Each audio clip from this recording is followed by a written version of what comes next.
Madam ఈ రోజున మరోసారి గులకరాయి దాడి అంటే గతంలో కోడికత్తి ఈ రోజున గులకరాయి దాడి అంటే అది కూడా కనతగలితే ప్రాణం పోయేదని చెప్పి ఈ రోజు హెడ్డింగ్ అసలు సీఎం మీద సాక్షాత్తు రాష్ట్ర ముఖ్యమంత్రి మీద హత్యా ప్రయత్నం అని చెప్పేసి ఎలా చూడాలి ఈ గులకరాయి దాడి? అంటే ఒక బీసీని చంపినప్పుడు హత్యా ప్రయత్నాలు కాదు, ఒక మన దళితుల్ని చంపినప్పుడు హత్యా ప్రయత్నాలు కాదు, ఈయనకేదో చిన్న రాయి తగిలితే హత్యా ప్రయత్నాలు. అసలు ఎంత దరిద్రం ఎంత నీచం అంటే ఆ ఏపీకి దరిద్రం పట్టింది ఒక నెల రోజుల్లో వదిలిపోయిద్దని అనుకుంటున్నాం మేము. కోడికత్తి డ్రామా వేశారు, వాళ్ళ బాబాయ్ని గొడ్డలతో చంపినప్పుడు మాత్రం అది చంపినట్టు కాదు నరికినట్టు కాదు. మరి ఆ రోజున అది హత్యా ప్రయత్నం వీళ్లే చేశారుగా. మరి అందులో అవినాష్ రెడ్డి హస్తం ఉందని భారతీ గారి హస్తం ఉందన్నప్పుడు వీళ్ళు స్పందించలేదు. చిన్న గులకరాయితో మనిషిని ఎలా చంపచ్చండి? చిన్న గులకరాయిలతో మనిషి నిజంగా మరి ఆ రోజున చంద్రబాబు నాయుడు గారికి బాంబు పేలుళ్ళలో జరిగినా కూడా నిజంగా ఈ రోజున మాట్లాడుతున్నాడు కదా, మేము సింహం సింహం సింహం అని.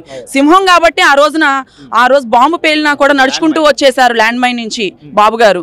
గులకరాయికి కూడా భయపడిపోయి ఎమ్మటే డాక్టర్ని పిలిపించుకొని చెకప్లు చేయించుకున్నాడు అనమాట ఈ జగన్మోహన్ రెడ్డి. ఇంకోసారి ఎవరైనా పెద్ద సర్జరీ జరిగినట్టు మాట్లాడుతున్నారు. ఇంకొకసారి ఎవరైనా మా జగన్మోహన్ రెడ్డి పులి అది ఇదని తొడలు కొట్టారనుకో అప్పుడు మేము కూడా చెప్తాం అనమాట, బాబు మీ పులికి చిన్న గాయమైనా కానీ ఎందుకు, పులంటే పంజా ఇస్రాలు కానీ రాళ్లకు కూడా చిన్న గులకరాయికి కూడా ఎలా భయపడిద్దండి? సో అంటే ఈ దాదాపుగా 99% మేనిఫెస్టో పూర్తి చేసే అంటున్న వ్యక్తి, లేదా గత 4.5 సంవత్సరాలుగా అసలు బయటికే రాని వ్యక్తి, నేను సంపూర్ణ మద్యపాన నిషేధం చేసే ఓటు అడగడానికి వస్తా అన్న వ్యక్తి ఎలా బయటకు వచ్చి ఓట్లు అడుగుతున్నారంటారు? లేకపోతే 99% మేనిఫెస్టో పూర్తి చేసిన వ్యక్తి మీద ఈ దాడులు ఎందుకు జరుగుతున్నాయి? ఇంకొక విషయం ఏంటంటే ఆయన చెప్తున్నాడు 99.99% నేను పథకాలు చేశాను అని. నవరత్నాలు అన్నాడు, అన్ని రత్నాలు రాలిపోయినాయి. చేస్తుంది ఒక పథకం, అది కూడా అమ్మఒడి ఇస్తున్నాను అన్నారు. అమ్మఒడి ఫస్ట్ టైం ఒక 8 లక్షల మందికి ఎగ్జాంపుల్గా ఇచ్చారనుకుందాం.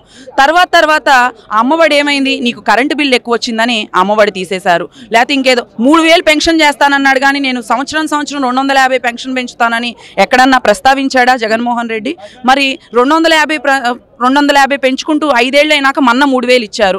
మరి విదేశీ విద్యా పథకం కోసం 250 కోట్లు ఓన్లీ పబ్లిసిటీకే వాడుకున్న జగన్మోహన్ రెడ్డి మరి ఈ రోజున ఇంతవరకు ఎంతమంది విదేశీ విద్యా పథకం మీద ఓసీలు కానీ బీసీలు కానీ ఎస్సీలు కానీ ఎస్టీలు కానీ ఎంతమంది వెళ్ళారు? నిరుద్యోగ భృతి మనం ఎక్కడైనా చూసామా? కనీసం నిరుద్యోగులకు ఉద్యోగాలు కల్పిస్తామని చెప్పి బీటెక్ చదివిన వాళ్ళు, ఎంబీఏ చదివిన వాళ్ళు, ఎంసీఏ చదివిన వాళ్ళ పిల్లల్ని తీసుకొచ్చి నువ్వు వాలంటీర్ ఉద్యోగం చేపిస్తూ 5,000 రూపాయలు జీతం ఇస్తున్నావంటే వాళ్ళని నువ్వు పెంపొందిస్తున్నావా లేకపోతే వాళ్ళ జీవితాలు బాగుపరుద్దామని చూస్తున్నావా? ఈయన పెంచిన కరెంటు బిల్లు కట్టుకోవడానికే జనాలకి జీతాలు సరిపోవట్లేదు. నిజంగా కరెంటు బిల్లు ఎక్కువ వచ్చిందని పథకాలు తీసే జగన్మోహన్ రెడ్డిని మేము ఒకటే ప్రశ్నిస్తున్నాం.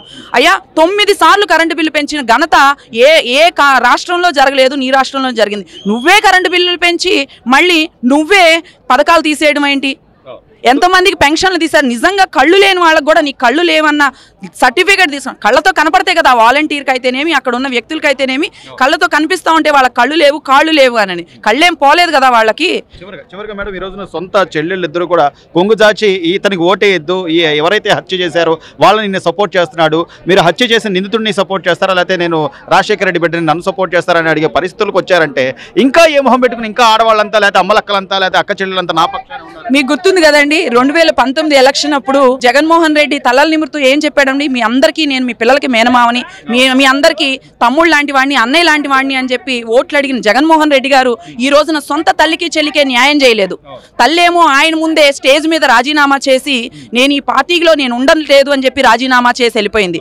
చెల్లేమో పక్క రాష్ట్రానికి వెళ్ళి కాంగ్రెస్ కి సపోర్ట్ చేస్తుంది. ఆవిడ చెప్తుంది, ఇంకో చెల్లేమో ఢిల్లీకి నా తండ్రికి న్యాయం జరగాలి, మా కుటుంబానికి న్యాయం జరగాలని ఢిల్లీకి వెళ్ళేసి కాగితాలు పెట్టుకొని తిరుగుతుంది. నువ్వు తల్లికి చెల్లికే న్యాయం చేయవు, నీ కుటుంబంలో ఉన్న ఆడవాళ్ళకే న్యాయం చేయలేదు.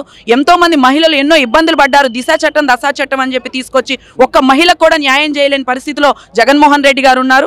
మరి ఏ న్యాయం చేశారని ఈ రోజున మహిళలు ఓట్లేస్తారు? మహిళలకి ఈయన చేసిన గొప్ప పని ఏంటో తెలుసా? ఈ మధ్య కాలంలో గత 6 నెలల్లోనూ 7 నెలల క్రితము 2,000 కోట్లు వీళ్ళు మహిళలు దాచుకున్న పొదుపు డబ్బులు డ్వాక్రా మహిళలకి నేనేదో ఓడబొడి చేశాను నేనేదో చేసేసానని జగన్మోహన్ రెడ్డి మేము ఒకటే ప్రశ్నిస్తున్నాం. ఆడవాళ్ళు దాచుకున్న పొదుపు డబ్బుల్లో కూడా ఆఖరికి నువ్వు 2,000 కోట్లు స్వాహా చేసి పథకాలకు డబ్బులు అంటే వీళ్ళు దాచుకున్న డబ్బులే తీసుకుని వీళ్ళకే మళ్ళీ పథకాలు ఇస్తాడా? నిజంగా ఇంకోటి అమ్మఒడి ఇచ్చానని మాట్లాడుతున్నాడు. అమ్మఒడి నిజంగా 5 ఏళ్ళు అయితే ఎంతమంది ఎన్నిసార్లు వచ్చిందండి? 3 సార్లు వచ్చింది అమ్మఒడి. 4వ సారి పడిందా? బటన్ మాత్రం నొక్కుతాడు, అమ్మఒడి పడదు. బటన్ నొక్కుతాడు ఆడవాళ్ళకి 18,000 వేస్తున్నానని. ఇంతవరకు డబ్బులు పడినాయా? పెన్షన్లు ఎన్నో తారీఖు పడుతున్నాయి? ఎంతమందికి పడినాయి? ఎన్ని లక్షల మందికి పడాలి పెన్షన్లు? ఇప్పుడు ఎన్ని లక్షల మందికి పడినాయి? 7-8 లక్షల మందికి పడేవి 3 లక్షల మందికి తీసుకొచ్చావు నువ్వు. ఏదో పథకాలు ఇచ్చేస్తున్నావు, ఏదో చేసేస్తున్నావు అంటే మహిళలు, ఆడవాళ్ళు, పిల్లలు, యువత చూసి ఓట్లేసే పరిస్థితిలో అయితే లేరు. ఏ మొహం పెట్టుకొని ఇప్పటికే ఎమ్మెల్యేలని మినిస్టర్లని చీపుర్లు తీసుకొని కొట్టిన దాఖలాలు ఉన్నాయి. రేపటి రోజున జగన్మోహన్ రెడ్డికి కూడా అదే మొన్న ఒక రోజు చెప్పిసిరారన్నారు, వాళ్ళే ఇసురుకుంటా ఉంటారు. ఎందుకంటే ఆయన అటు తిరిగి ఇటు తిరిగి ఏంటంటే ఆ రోజున జనంలో తిరిగిన జగన్మోహన్ రెడ్డి ఈ రోజుల్లో జనాల దగ్గరికి ఎందుకు రాలేకపోతున్నారు, ఎందుకు బారిగేట్లు, ఎందుకు పరదాలు కట్టుకొని వస్తున్నాడు జగన్మోహన్ రెడ్డి గారికి? జనాలంతే అంత భయం ఉన్న జగన్మోహన్ రెడ్డికి జనాల ఓట్లు మాత్రం కావాలా, మహిళల ఓట్లు మాత్రం కావాలా?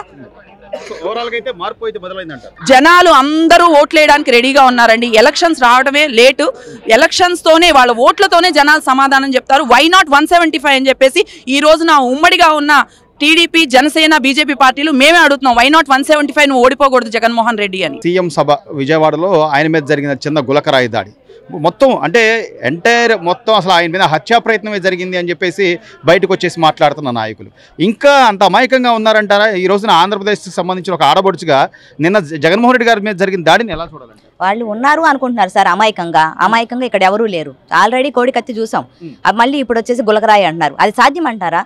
సామాన్య వచ్చి ఒక రాయేయటం అనేది సామాన్యం అంటారా? ఎవరికైనా సరే ఒక సీఎం మీద ఒక చేయటం అనేది అది ఇలాంటి మేము ఇంకా నమ్మటానికి ఉన్నారంటవా? అదంతా వాళ్ళు ఆడిస్తున్న ఇదే అందుకని మేము నమ్మటానికి అక్కడ ఏమీ లేదు. సో గతంలో చూసాం 2019 ఎన్నికలకు ముందేమో సొంత బాబాయ్ హత్య జరిగితే నారావారి రక్త చరిత్ర అని, ఈ రోజేమో నారాసురుడు అని చెప్పి వెంటనే అంటే ఆ ఇన్సిడెంట్ జరిగిన గంటలోనే వీళ్ళు ఫ్లెకార్డులు పట్టుకుని నుంచోవడం అంటే ఇదంతా కూడా ఒక స్క్రిప్టెడ్ లాగా లేకపోతే ముందే ఇది జరుగుద్ది అనేలాగా ఇక్కడ రిపోర్టింగ్ ఇవ్వడం, సాక్షి రిపోర్ట్ ఇవ్వడం కానీ ఇవన్నీ ఎలా చూడాలండి? వాళ్ళకి స్క్రిప్టే సార్, అదంతా వాళ్ళ స్క్రిప్టే. మనం చూసేదే ఉంది, ముందుగా తెలియట్లా. మన దగ్గర వార్తకు వచ్చే కన్నా ఫస్టే వాళ్ళకి తెలిసిపోతుంది, వాళ్ళు రాసి పెట్టింది అక్కడ జరిగిపోతుంది మొత్తం.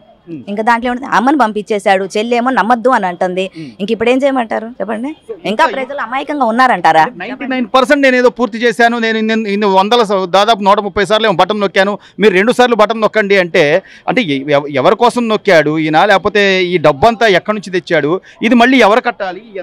ఎవరు కడతారు? అంతా ప్రజల మీదే పడుతుంది కదా సార్. అదని ఇదని అంతా ప్రజల మీదే. ఏం అమ్మఒళ్ళు ఇచ్చారు, ఏమి ఇది చేశారు, ఏం చెప్పండి? ఒకళ్ళకి వస్తే ఒకళ్ళకి రాలి అమ్మఒళ్ళు. ఇంకా మేము అమ్మఒడి వేసాం, అయ్యేసాం, ఇయ్యేసాం అంటారు. ఎవరికి వచ్చింది చెప్పండి?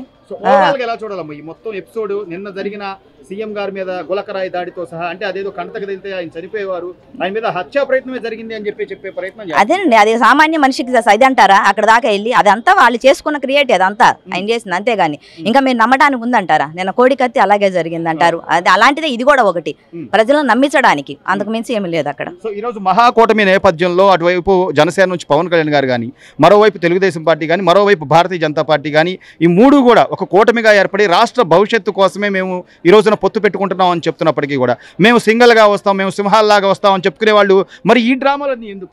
అదే 3 కూటాలు ఉన్నది చూడండి, ఒకసారి చూస్తే కదండి అర్థమయ్యేది. సింగిల్గా ఎవరు వస్తారో, సింహాలు ఎవరు అవుతారో, పార్టీ వస్తే కదా. సో ఓవరాల్ గా జనాలు ఒక క్లారిటీ ఉన్నారు సార్, ఉన్నారు.